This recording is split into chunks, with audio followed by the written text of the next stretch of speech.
Welcome to VVB9 news channel. NTR జిల్లా జగ్గయ్యపేట మండలం తక్కిళ్లపాడు తెగబడిన రోడ్డును పరిశీలించిన నీటిపారుదల శాఖ మంత్రి ఉత్తమ్ కుమార్ రెడ్డి అకాల వర్షాలకు తెగబడిన జాతీయ రహదారి బ్రిడ్జి వద్ద రోడ్డును పరిశీలన చేసి నేషనల్ హైవే అధికారులకు పలు సూచనలు జారీ చేశారు. యుద్ధ ప్రాతిపదికన సమస్యను పరిష్కరించి ప్రయాణికులకు ఎలాంటి అసౌకర్యం కలగకుండా చూడాలని కోరారు.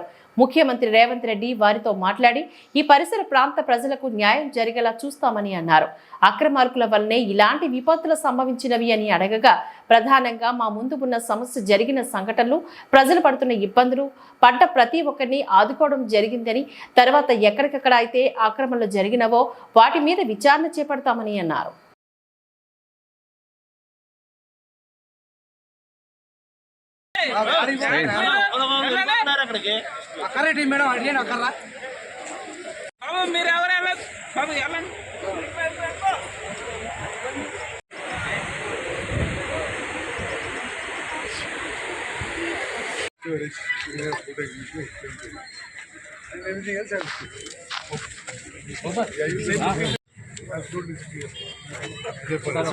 రాష్ట్రాల రహదారి హైదరాబాద్ విజయవాడ రహదారి ఈ బ్రిడ్జ్ కొంత కుంగింది, ఒక దగ్గర బ్రీచ్ అయింది, తెగిపోయింది. మరి నేషనల్ హైవే అథారిటీ వాళ్ళు ఇండియా వచ్చారు, వాళ్ళు వెంటనే మరమ్మతులు చేపడతామని చెప్పారు. ఇప్పటికైతే హైదరాబాద్ విజయవాడ పోవడానికి అధికారులు సూచించే సూచన ఏంటంటే అందరు ప్రయాణికులు వయా నల్గొండ ప్రయాణం చేస్తే బెటర్ అని. ఈ హైదరాబాద్ విజయవాడ హైవే టెంపరీగా క్లోజ్ అయింది, ఇంకా ఎగ్జామిన్ చేయడం జరుగుతుంది. ఆ బ్రిడ్జ్ అది ఆంధ్ర సైడ్ ఉంది, ఈ బ్రిడ్జ్ కొలాప్స్ అయింది ఆంధ్ర సైడ్లో. అయినా సరే మొత్తం రెండు రాష్ట్రాలకి రాకపోకలు ఇప్పుడు ఆగిపోయినాయి. వయా నల్గొండ, మిర్యాలగూడ, పిడుగురాళ్ళ ఆ రూట్లో పోమని చెప్పడం జరుగుతుంది. అర్థం చేసుకోండి, హైదరాబాద్, సూర్యాపేట్, కోదాడ్, విజయవాడ రోడ్డు తాత్కాలికంగా క్లోజ్ చేసి హైదరాబాద్, నల్గొండ, మిర్యాలగూడ, పిడుగురాళ్ళ ఆ రూట్లో పోమని చెప్పి ప్రయాణికులకి సలహా ఇస్తున్నాం.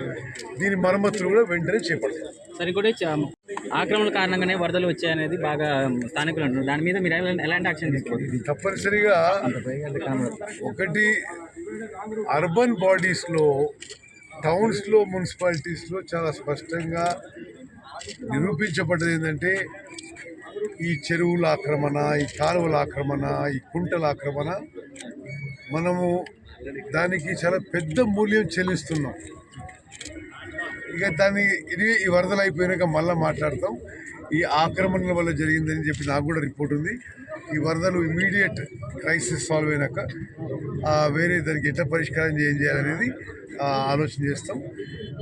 ఇళ్లలోకి నీళ్ళు వచ్చిన వాళ్ళకి కానీ, పొలాలు మునిగిపోయిన వాళ్ళకి కానీ, రైతులకి తప్పనిసరిగా ప్రభుత్వం తగిన విధంగా సాయం అందిస్తుందని చెప్పి హామీ ఇస్తాం. కుటుంబాలకు ఏమైనా సహాయం తప్పనిసరిగా చనిపోయిన కుటుంబాలకు కూడా సాయం చేస్తాం.